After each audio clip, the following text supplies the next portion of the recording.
कथा गेले 6 दिवस झाला आपण श्रवण करत आहात। आज आपल्या कथेचा 7वा म्हणजे शेवटचा दिवस आहे।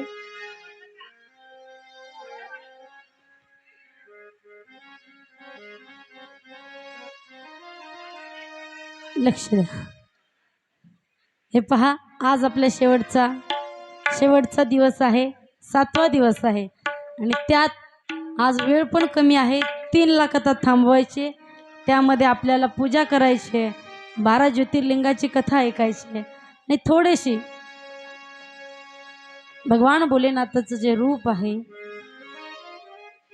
त्यांच्या मुखातून कोणते कोणते मंत्र या जगाच्या कल्याणासाठी बाहेर पडले ते श्रवण करायचंय।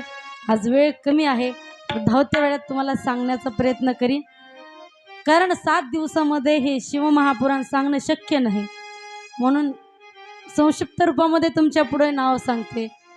तर काही ना वाटत त्यांनी पूर्ण शिवमहापुराण सांगितलंय, तो त्यांचा गैरसमज आहे।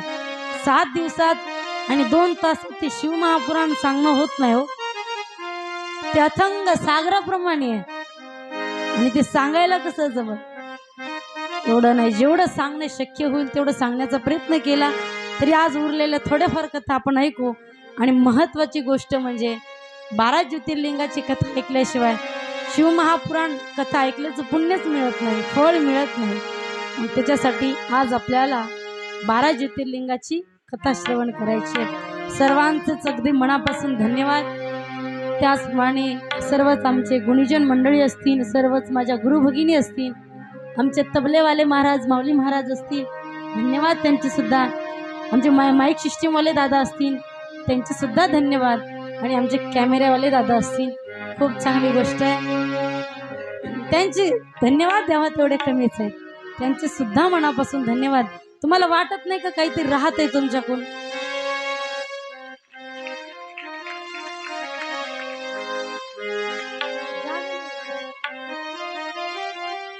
थोडं थोडं सरक पुढं, आजोबांचं मन नाही, थोडं पुढं कर।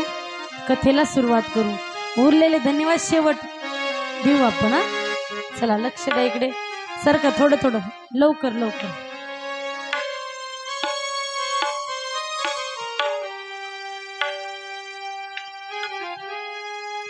झालं का?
माझ्या शंभूचे रूप सुंदर, 5 मुखाचा तो ईश्वर। माझ्या भोलेनाथाला 5 मुख आहे, म्हणून मंदिरात गेलो ना कधी पण भगवान भोलेनाथाचं दर्शन घेत असताना 5 वेळा टाळी वाजवायची आणि टाळी वाजवून भगवान भोलेनाथाचं दर्शन घ्यायचं, कारण भगवान भोलेनाथ हे राम नावामध्ये दंग असतात। टाळी वाजवल्याच्या नंतर त्यांना जागा करायचं, मग दर्शन घ्यायचं, ते समाधीमध्ये असतात। त्याच्यासाठी एक नाही तर 5 टाळ्या वाजून भगवान भोलेनाथाचं दर्शन घ्यायचं. मग हे भगवान भोलेनाथांचे जे 5 मुख आहेत, 5 मुख, या 5 मुखातून या जगाच्या कल्याणाकरिता काही 5 मंत्र भगवान भोलेनाथांच्या मुखातून बाहेर आले की ते जपल्याच्या नंतर आपल्याला काहीतरी त्यातून लाभ प्राप्त होतो. याच्याकरिता ते 5 मंत्र भगवान भोलेनाथांच्या मुखातून निघले. कोणकोणते मंत्र आहे का बरं? पहिला जो मंत्र आहे तो आहे प्रणव मंत्र. दुसरा जो मंत्र आहे तो आहे बीज मंत्र. तिसरा जो मंत्र आहे तो म्हणजे गायत्री मंत्र. चौथा मंत्र आहे महामृत्युंजय मंत्र. आणि 5वा जो आहे तो चिंतामणी मंत्र. असे 5 मंत्र भोलेनाथांच्या मुखारविंदातून या जगाच्या कल्याणासाठी बाहेर आले. पहिला जो मंत्र आहे तो म्हणजे आहे प्रणव मंत्र. पहा तो कोणता आहे? तो ओम. हा काय आहे? प्रणव मंत्र आहे. सर्वात पहिला हा मंत्र भोलेनाथांच्या मुखारविंदातून बाहेर पडला. हा जो मंत्र आहे या सर्व मंत्रांचा सार असा असणारा हा ओम मंत्र. कोणत्याही मंत्रांच्या समोर ओम हे जोडलं जातं, हा मंत्र जोडला जातो, कारण या मंत्राने त्या दुसऱ्या मंत्राला शक्ती प्राप्त होत असते. म्हणून हा मंत्र चांगला आहे. जो कोणी या मंत्राचा जप करतो, ज्याला कोणाला बीपीचा प्रॉब्लेम असेल तो नाहीसा होतो, असं वैज्ञानिक लोक सांगतात बरं. ओम या मंत्राचा जप केल्याच्या नंतर बीपीचा त्रास होत नाही. म्हणून काही शहरातले लोक असतात पहा, दररोज व्यायामला जातात, ओमचा उच्चार करतात असं सांगतात. शरीरासाठी पण चांगला आहे, आपल्या मनाकरिता भगवंताची प्राप्ती करून घेण्याकरिता सुद्धा हा मंत्र चांगला आहे. म्हणून या मंत्राचा जप केला पाहिजे. दुसरा जो मंत्र आहे, दुसरा मंत्र पहा, बीज मंत्र. ओम नमः शिवाय हा आहे बीज मंत्र. की हा आपण सहज जरी मंदिरात गेलो तरी आपल्या मुखारविंदातून हा मंत्र बाहेर पडतो. हा जो मंत्र आहे हा मंत्र जपल्याच्या नंतर आपल्याकडून असलेलं ब्रह्महत्येचं पातक नाहीसं होतं. जर ब्रह्महत्येचं पातक खूप कठीण आहे मेवा, ते जर पातक आपल्याला लागलं तर नरक भोगावं लागतं. म्हणजे ब्रह्महत्येचं पातक नष्ट करायचं असेल तर हा जो बीज मंत्र आहे या बीज मंत्राचं उच्चारण आपण केलं पाहिजे. अनेक साधू संत मंडळी आहेत ते या मंत्राचं जप करतात. सहज आपल्या मुखातून कधी कधी हा मंत्र निघतो. सहज असा असणारा सोपा हा मंत्र आहे. पहा, तेरा पल पल बीता जाए मुझसे जबले नमः शिवाय. तेरा पल पल बीता जाए मुझसे जबले नमः शिवाय. तेरा पल पल बीता जाए मुझसे जबले नमः शिवाय. तेरा पल पल बीता जाए मुझसे जबले नमः शिवाय. तेरा पल पल बीता जाए मुझसे जबले नमः शिवाय. तेरा पल पल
तेरा पल पल बीता जाए मुख से जपले नमः शिवाय.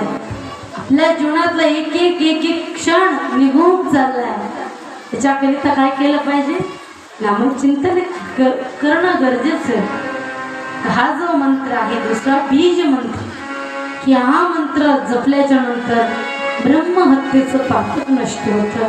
त्याच्यानंतरचा जो तिसरा मंत्र आहे तो म्हणजे गायत्री मंत्र. हा पण पवित्र असा हा मंत्र आहे. ओम भूर्भुवस्वः तत्सवितुर्वरेण्यं भर्गो देवस्य धीमहि धियो यो नः प्रचोदयात्. हा आहे गायत्री मंत्र. या मंत्राचा जप केल्याच्या नंतर माणसाला जीवनामध्ये हवं आहे समाधान, शांती. माणसाकडे सगळं आहे, आता भरपूर प्रॉपर्टी आहे, लेकरं बाळ आहे, सगळा संसार आहे, पण लोकांपेक्षा तर समाधानच नाही हो. धन पण भरपूर आहे. पूर्वीच्या काळी धन नव्हतं, पैसा नव्हता मिळत, पण लोक समाधानाने जगत होते. बरं, शांतीनं झोपायचे, दिवसभर कचकन काम करायचे, पण रात्रीची झोप त्यांची समाधानाचीच असायची. आता किती गोळ्या खाऊ द्या, किती हजाराची गादी असू द्या, असं पडलं तरी झोप लागत नाही. झोपेच्या गोळ्या खाल्ल्या तरी झोप लागत नाही. जीवनामध्ये माणसाला सगळं आहे. आपण म्हणतो धनाशिवाय काहीच नाही, पण धन जरी असलं तरी माणसाला कुठेतरी समाधानाची, शांतीची गरज भासते किंवा ती हवी आहे. मग जर समाधान शांती हवी असेल, लक्ष द्या. आता मी एवढं जीव तोडून सांगते, तुमचं दुसरीकडेच लक्ष आहे, माझ्याकडे लक्ष द्या. हवी असेल तर या गायत्री मंत्राचा जप केला पाहिजे.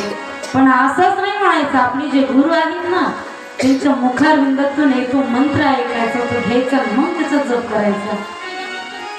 त्याच्यानंतर जो आहे चौथा मंत्र तो म्हणजे महामृत्युंजय मंत्र. हा जो मंत्र आहे, या मंत्राचा जप केल्याच्या नंतर माणसाचा अकालीन जो मृत्यू येत असतो ना, तो मृत्यू माणसाचा टळतो. मंत्र असा आहे पहा.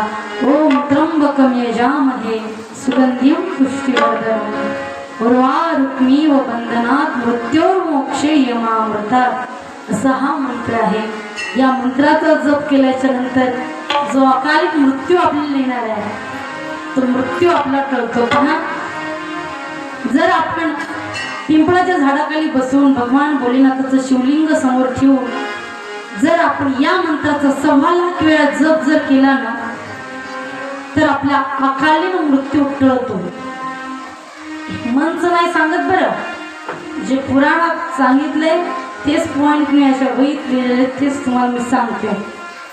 मनाचं काहीच सांगत नाही. मनाचं काही बोलताच येत नाही माणसाला, तर काय सांगणार आहे. मनाने बोलता आलं असतं तर खूप मोठी गोष्ट झाली असती, पण मनाचं काही सांगत नाही. आता इथून कोणालाही उठवलं आणि मनाने बोलायला आवडते, येईल का बोलता? माणसाला नुसतं बोल म्हणलं तरी थरथर हातपाय कापतो. मनचं नाही सांगणार, जे ग्रंथात आहे तेच सांगते.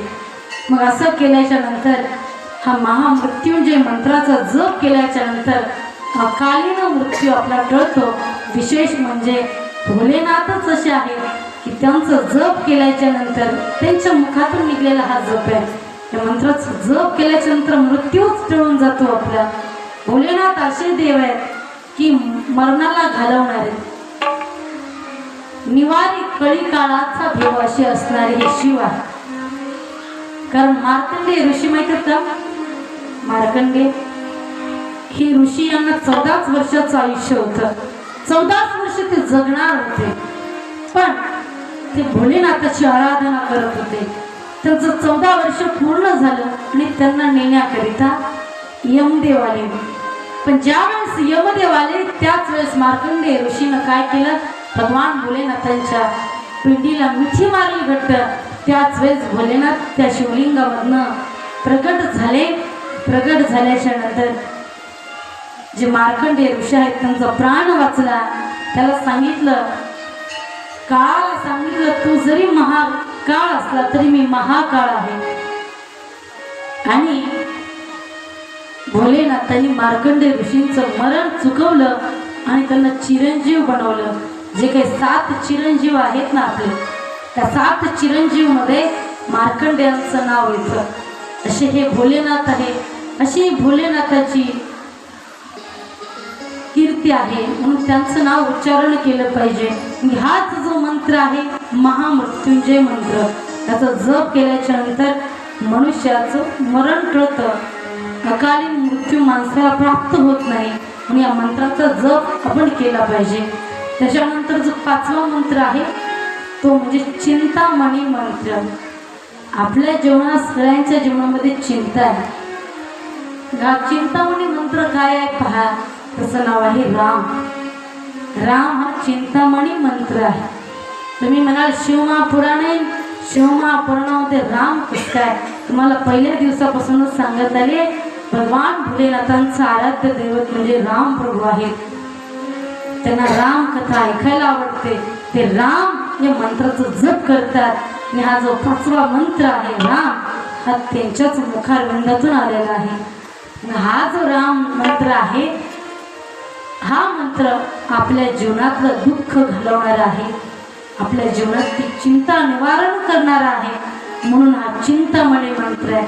चिंता कोणाला नाही हो जीवनात, प्रत्येकाला चिंता आहे. असा कोण आहे की त्याला चिंता नाही? सांगा बरं, हात वरती करा या धर्म मंडपामध्ये की ताई आम्हाला काही चिंता नाहीये. असं आहे का कोण धर्म मंडपामध्ये? पुरुष मंडळ नाही, प्रत्येकाला काही ना काही चिंता आहे. कोणाला कशाची चिंता तर कोणाला कशाची चिंता. आता आम्ही सांगतोय तर आम्हाला चिंता नाही असं नाही, आम्हालाही चिंता असते, पण आमची चिंता वेगळी असते, तुमची चिंता वेगळी असते. कोणाच्या घरी खायला भरपूर आहे, काय खावं याची, आज काय खावं याची चिंता, पण कोणाच्या घरी खायलाच काही नाही, हो काय खावं याची चिंता त्याला असते. ही चिंता भयंकर असते, ही माणसाला नीट जगू देत नाही. प्रत्येकाला कशा ना कशाची चिंता असते. अगोदर लग्न झाल्याच्या नंतर मुलगा होतो का नाही स्वतःला चिंता असते. मुलगा झाला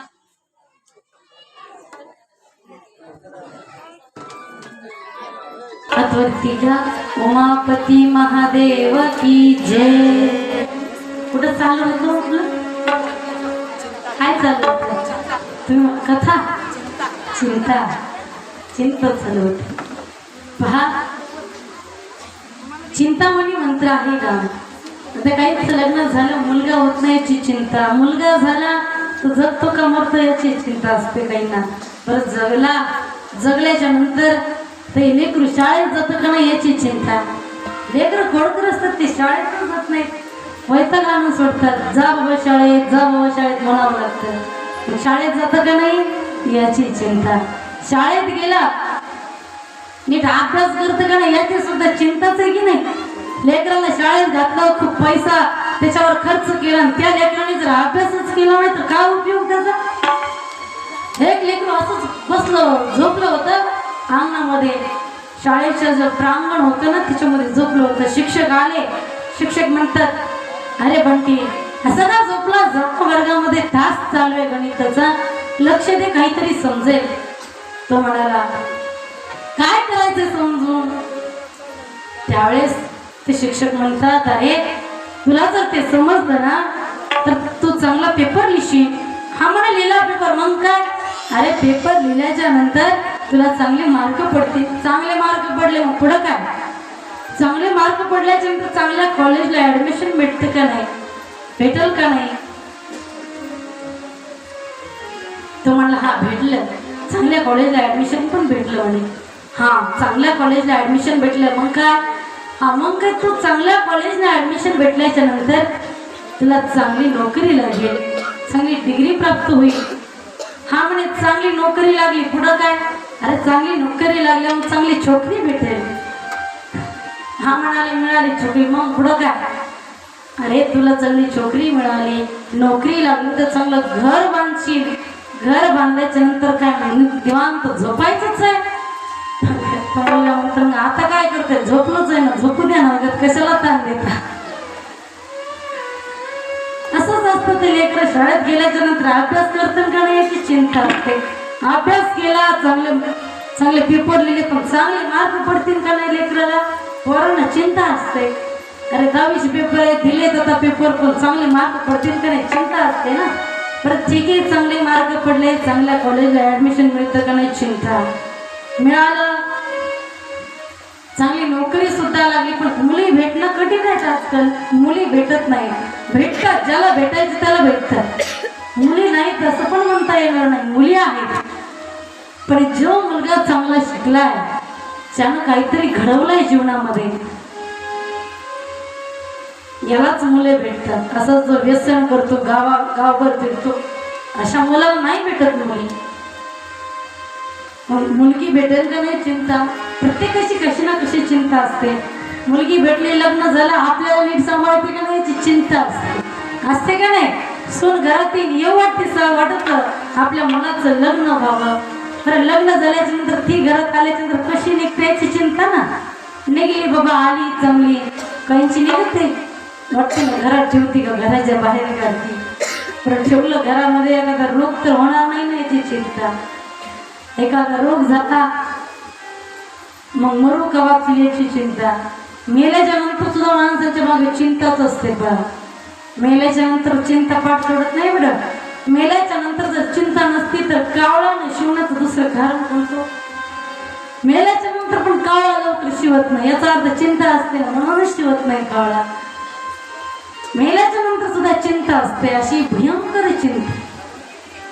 पहा, जिवंतपणे माणसाला जी जाळते ना तिला चिंता म्हणतात. आणि मेल्याच्या नंतर माणसाला जाते तिला चिता म्हणतात. चिता ही एकदा जाते, पण चिंता जी आहे ना ती माणसाला सारखी पावली जाळत राहते. ही चिंता असते. बा, चिंता चिता समख्यातम बिंदू मात्रे विशेषता सजीवम दहते चिंता आणि निर्जीवम दहते चिता. पहा, चिंता आणि चिता दोन्हीही शब्द सारखेच आहे, फक्त बिंदू मात्रे विशेषता, बिंदूचा फरक आहे. पण सजीवम दहते चिंता आणि निर्जीवम दहते चिता. सजीवांना जाळते ती चिंता असते, निर्जीवांना जाळते ती चिता असते. चिता अजून आपली जळायची बाकी आहे, ती एकदाच जळते. आणि चिंता जी आहे ती पावली जाळत राहते. मग अशी ही चिंता आहे ना, ही चिंता घालवण्यासाठी काय करायचं तर चिंतामणी जो मंत्र आहे राम राम राम या मंत्राचा जप करायचा. कारण पहा, चिंतन से मिले बीमारी, चिंता से मिले बीमारी, चिंता से मिले बीमारी और चिंतन से मिले बिहारी. मानो तो मौज है वरना समस्या तो रोज है.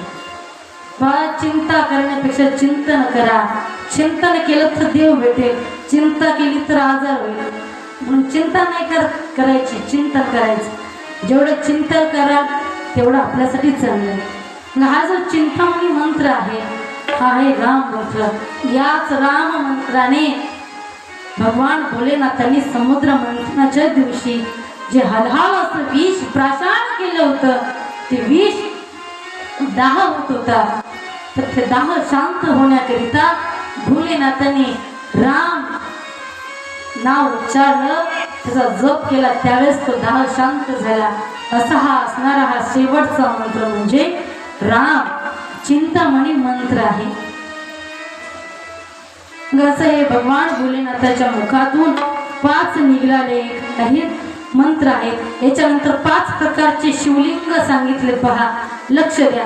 आता आपल्या घरात कोणतं, आपल्याकडं कोणतं शिवलिंग आहे किंवा या शिवलिंगाला कोणतं शिवलिंग म्हणतात, लक्ष द्या बरं. पहिलं जे शिवलिंग आहे स्वयंभू शिवलिंग. स्वयंभू शिवलिंग जे असतं ते म्हणजे स्वतः जमिनीतून प्रगट झालेलं. आता हे आपलं कोणतं आहे माहिती नाही मला, किंवा कोणी सांगितलं सुद्धा नाही मला. स्वयंभू जे असतं भूगर्भातून स्वतः प्रगट झालेलं त्याला स्वयंभू शिवलिंग असं म्हणतात. या शिवलिंगाची पूजा केल्याच्या नंतर मनुष्याला ज्ञानाची प्राप्ती होते, त्याची पूजा करावी. स्वयंभू शिवलिंग आहे का आपल्या गावात? नाही. ठीक आहे. दुसरं जे शिवलिंग आहे ते आहे बिंदू शिवलिंग. हे तर बिंदू शिवलिंग म्हणजे कसं, आपल्या घरामध्ये फोटो असतो, ते फोटो म्हणजे बिंदू शिवलिंग.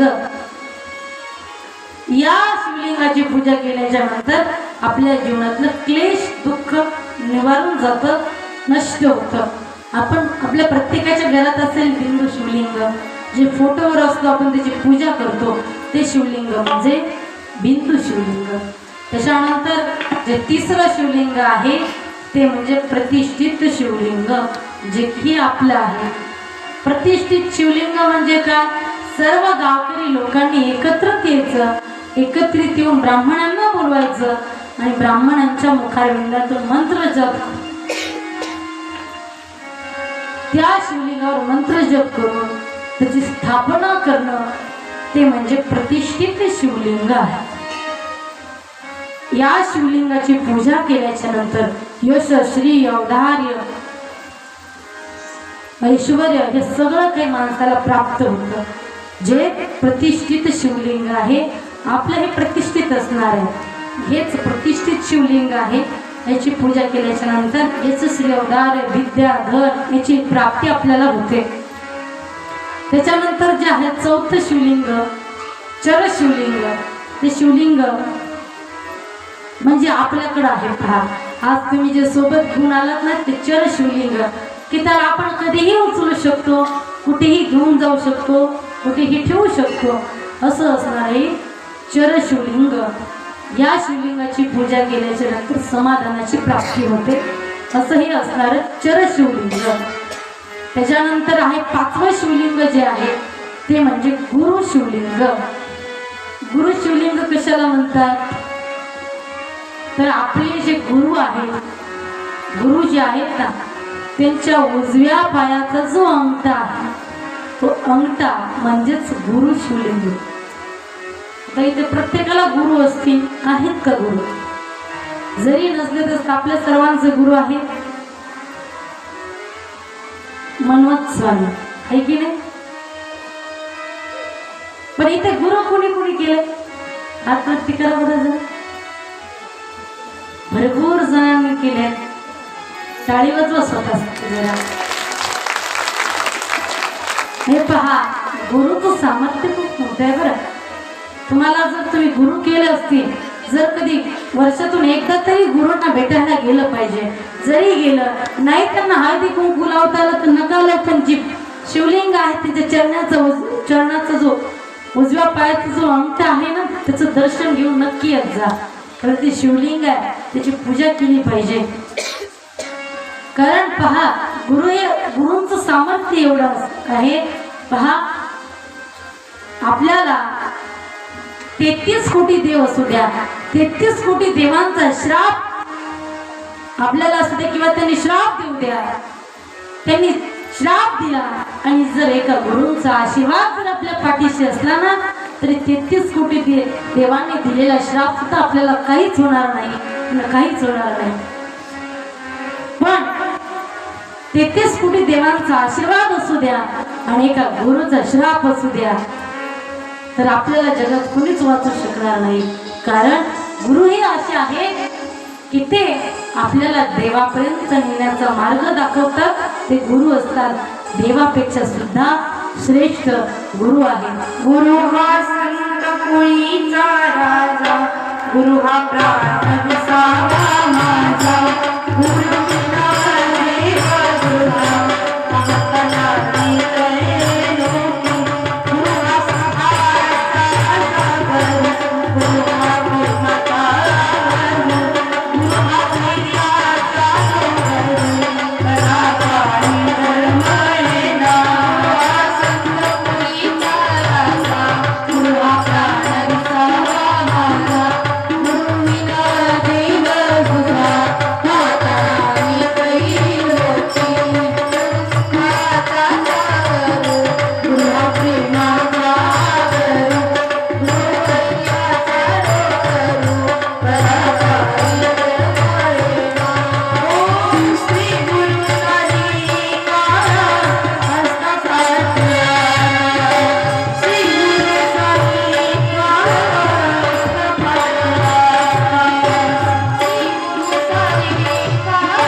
आमच्या राजा त्यासाठी जरा जोरदार टाळ्या वाजवा.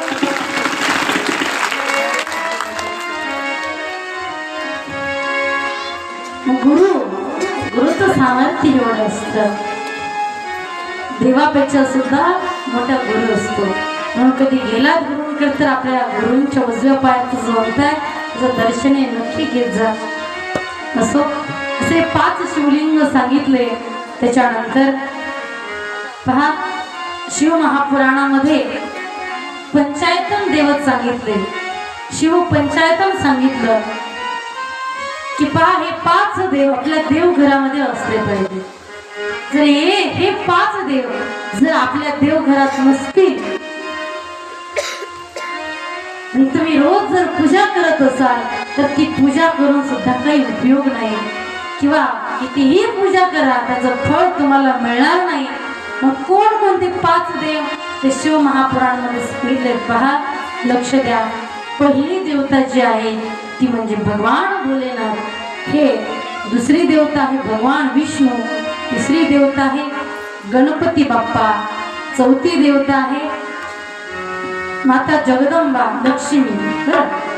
आणि 5वी देवता आहे सूर्य भगवान.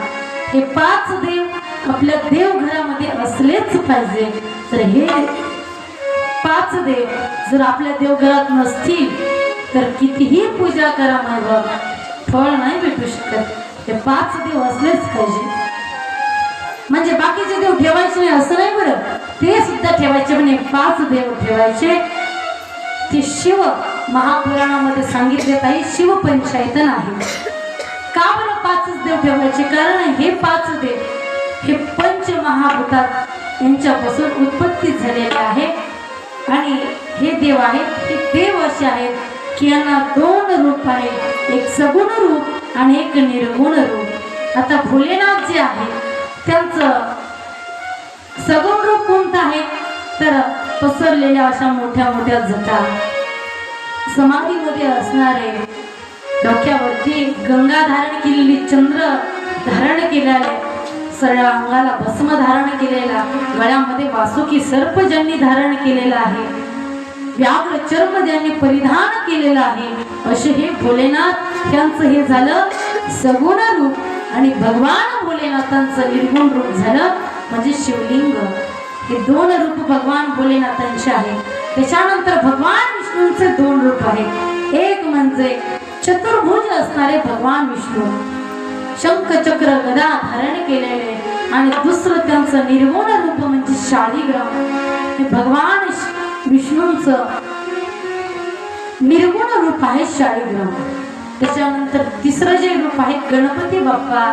हे गणपती बाप्पा जे आहेत त्यांचं निर्गुण रूप म्हणजे सुपारी, आणि सगुण रूप म्हणजे मोठी सोंड, बारीक असणारे डोळे, मोठे मोठाले कान, मोठी असणारी ढेरी, असे असणारे हे गणपती बाप्पा यांचं हे आहे सगुण रूप. त्याच्यानंतर मा जगदंबा अष्टभुजाधारी अशी असणारी जगदंबा, सुंदर दिसणारी, अनेक अलंकार जिने धारण केलेले अशी असणारी जगदंबा, हे तिचं झालं सगुण रूप. आणि मा भगवतीचा तांदळा जो असतो ना ते मातेचं झालं निर्गुण रूप. आणि 5वे देव आहेत ते सूर्यनारायण. पहा, सूर्यनारायणाचं सगुण रूप म्हणजे कसं, रथावर विराजमान, पांढरे शुभ्र घोडे रथाला झोपलेले असे असणारे हे सूर्यदेव ह्यांचं हे सगुण रूप. आणि आपल्याला जे दिसतं आता आकाशामध्ये लाल असा तप्त गोळा जो दिसतो त्यांचं झालं निर्गुण रूप. असे हे 5 देवता आहेत की यांच्यापासून पंचमहाभूताची निर्मिती झाली. आकाशाची देवता आहे भगवान विष्णू. अग्नीची जी देवता आहे ती म्हणजे जगदंबा. पाण्याची देवता आहे गणपती बाप्पा. वायूची देवता आहे सूर्य भगवान. आणि पृथ्वीची देवता आहे, पृथ्वी तत्व जे आहे त्याची देवता आहे भगवान भोलेनाथ. भोलेनाथ या पृथ्वीचे राजे आहेत. भोलेनाथ या पृथ्वीचे, ही पृथ्वी त्यांच्यापासून निर्माण झालेली आहे भोलेनाथांपासून. म्हणजे हे जे 5 देवता आहेत, यांना पूजन आपण केलं पाहिजे. रोज त्यांचं पूजन करावं आणि आपल्या देवघरामध्ये हे 5 देव असले पाहिजे. आता असो आपल्याला पुढे जायचंय. आपल्याला अगोदर 12 ज्योतिर्लिंगाची कथा श्रवण करायची, महाशिवरात्रीची कथा श्रवण करायची. तर पहा, 12 ज्योतिर्लिंगाची कथा धावत्या वेगात तुमच्या पुढे सांगणार आहे.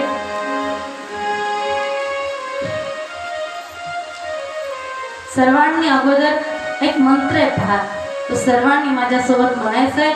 त्या मंत्राचा रोज जप केल्याच्या नंतर माणसाच्या जीवनात 7 जन्माचं पाप नाहीसं होतं. बरं, सर्वांनी म्हणायचं.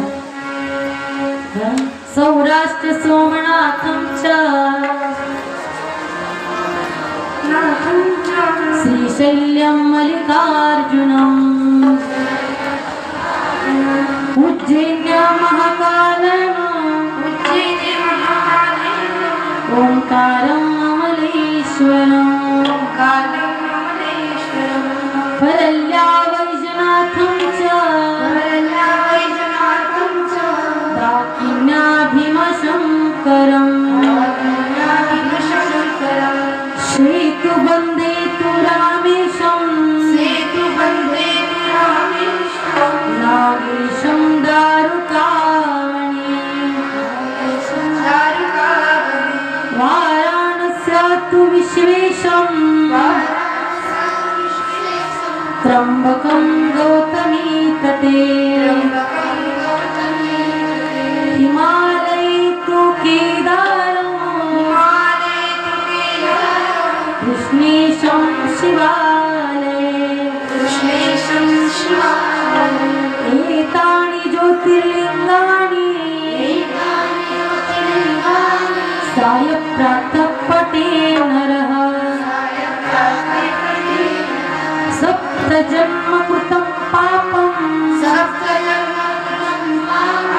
स्मरणेन विनश्यति.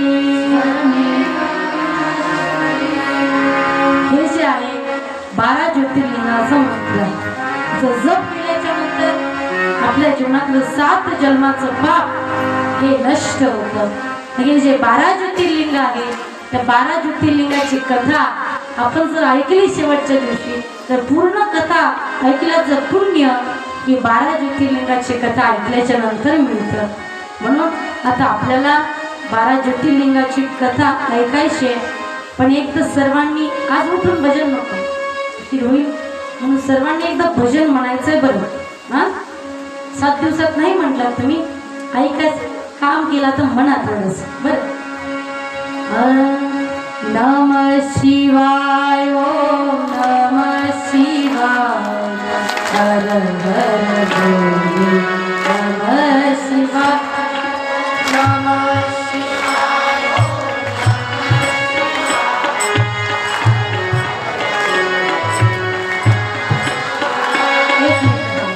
पहा, अगोदर महिला मंडळ म्हणते, मग पुरुष मंडळ म्हणते ना. तोपर्यंत पुरुष मंडळ कशाची प्रॅक्टिस करून ठेवा, मोकळे करा कसे. तोपर्यंत आवाज जास्त आला पाहिजे. कोणाचा जास्त आवाज येते पाहा.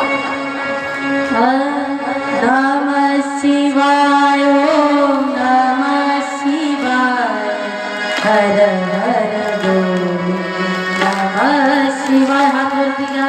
नमः शिवाय.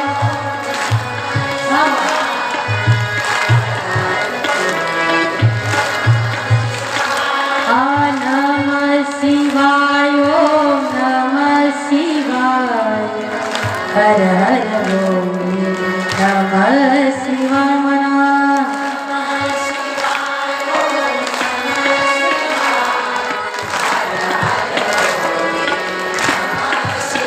आता पुरुष मंडळ म्हणा. नमः शिवाय, ओम नमः शिवाय, हर हर बोले, नमः शिवाय. म्हणा नमः शिवाय, ओम नमः शिवाय, हर हर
जरा जरा नमः शिवाय ओम नमः शिवाय हर हर बोले नमः शिवाय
नमः पार्वती पते हर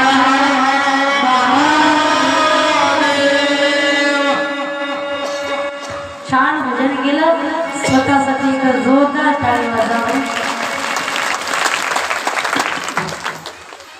7 दिवसात काहीतरी घडलं पाहिजे ना आपलं.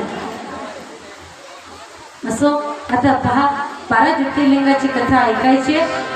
पहिलं ज्योतिर्लिंग जे आहे ते म्हणजे सोमनाथ. सोमनाथ ज्योतिर्लिंग पहिलं आहे.